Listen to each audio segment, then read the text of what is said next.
Major সকার লিগের শেষ ম্যাচে দুর্দান্ত এক হ্যাট্রিক করেছেন আর্জেন্টাইন তারকা লিওনেল মেসি। এতে ন্যাশভিল এসসিকে 5-2 গোলে উড়িয়ে দিয়েছে মায়ামি। এর মধ্য দিয়ে MLS এর ইস্টার্ন কনফারেন্স পয়েন্ট টেবিলে তৃতীয় হয়ে প্লে অফে উঠেছে তারা। খেলার 35তম মিনিটে বক্সের বাইরে থেকে এক দুর্দান্ত শটে মেসি ম্যাচের প্রথম গোল করেন, মিয়ামিকে 1-0 ব্যবধানে এগিয়ে দেন।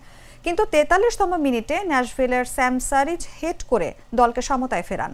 প্রথমার্ধে ন্যাশভিলে ইন্টার মিয়ামিকে 11-4 শটে ছাড়িয়ে যায় এবং অতিরিক্ত সময়ের 6ষ্ঠ মিনিটে হানি মুক্তারের শট পোস্টে লেগে ফিরে এলে জ্যাকব শাফেলবার্গ রিবাউন্ড থেকে গোল করে 2-1 ব্যবধানে দলকে এগিয়ে দেন। 62তম মিনিটে অ্যান্ডি নাজারের হ্যান্ডবলের কারণে মিয়ামি পেনাল্টি পায় এবং মেসি তার দ্বিতীয় গোলটি করে স্কোর সমান করেন 2-2।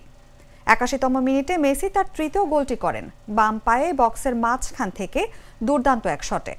অতিরিক্ত সময়ে টেলাসকো সেগোভিয়া মায়ামির পঞ্চম গোলটি যোগ করেন, ফলে ম্যাচ শেষ হয় 5-2 ব্যবধানে। এই হ্যাটট্রিকের মাধ্যমে মেসি MLS এ গোল্ডেন বুট ও MVP প্রতিযোগিতায় অনেক দূর এগিয়ে রয়েছেন।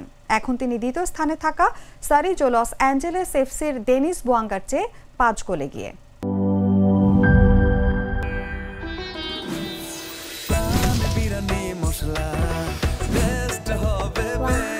প্রাণ বিরিয়ানি মশলা, টেস্ট হবে বেস্ট। প্রাণ, জীবনের স্বাদ।